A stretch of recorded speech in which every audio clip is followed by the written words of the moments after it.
జై శ్రీరామ్. 2025 ఢిల్లీ ఎలక్షన్స్లో బీజేపీ గెలుస్తుందని చెప్పడం జరిగింది. అది ఫిబ్రవరి 8వ తారీఖున అది ప్రూవన్ అయింది. ఆ వీడియో లింక్ అనేది డిస్క్రిప్షన్లో ఇవ్వడం జరుగుతోంది. అది నిజమా కాదా అనుకుంటే కనుక మీరు ఆ వీడియో లింక్ ఓపెన్ చేసి చూడండి.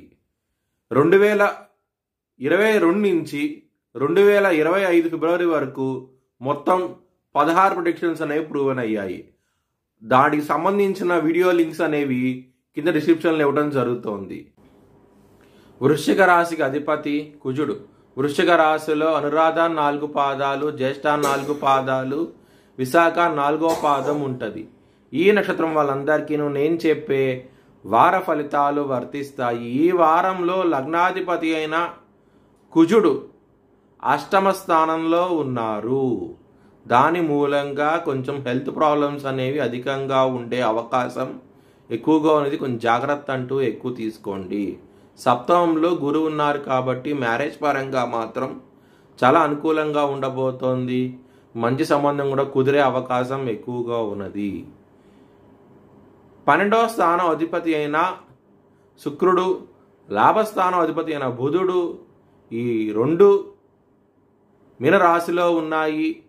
మీనరాశిలో బుధుడికి నీచపట్టడం జరుగుతుంది. బలం అనేది తక్కువగా ఉంటుంది. మరియు శుక్రుడితోనూ, రాహుతోనూ, సూర్యుడితోనూ కలిసి ఉండటం మూలంగా ధనపరంగా నష్టం వచ్చే అవకాశాలు చాలా చాలా ఎక్కువగా ఉన్నాయి. బిజినెస్ పరంగా ఇబ్బందికరంగా ఉండబోతోంది. చాలా జాగ్రత్త అంటూ ఎక్కువ తీసుకోండి. పెట్టుబడి అనేది తగ్గించి పెట్టుకోండి. ఇబ్బంది పడే అవకాశం ఎక్కువగా ఉంది. స్టాక్ మార్కెట్లో ఎక్కువ ఇన్వెస్ట్మెంట్ చేయకండి. ఇబ్బంది పడే అవకాశాలు చాలా ఎక్కువగా ఉన్నాయి. శని మీకు 4వ స్థానంలో ఉన్నారు. దాని మూలంగా కెరియర్ పరంగా మాత్రం ఇబ్బందికరంగా ఉంటుంది ఈ వారం అనేది. ఎవరైనా సరే జాబ్ చేంజ్ అవ్వాలనుకుంటే కనుక ఈ వారం అనేది అంత అనుకూలంగా లేదు. మీకు ఇబ్బంది పడే అవకాశాలు చాలా ఎక్కువగా ఉన్నాయి. ఎవరైనా సరే విదేశాలు వెళ్ళాలనుకుంటే కనుక ఈ వారం అనేది అంత అనుకూలంగా లేదు. మీకు ఇబ్బంది పడే అవకాశాలు ఎక్కువగా ఉన్నాయి. లవర్స్కి మాత్రం ఈ వారం అనేది అంత అనుకూలంగా లేదు. మీకు ముఖ్యంగా 3వ వ్యక్తి మూలంగా బ్రేకప్ అయ్యే అవకాశాలు ఎక్కువగా ఉన్నాయి. ఎవరైనా సరే అప్పు ఇస్తే కనుక అది వచ్చే అవకాశాలు చాలా తక్కువగా ఉన్నాయి ఈ వారంలో. దానికోసమై మీరు హనుమాన్ చాలీసా పారాయణం చేయండి. మంచి ఫలితాలంటూ ఉంటాయి.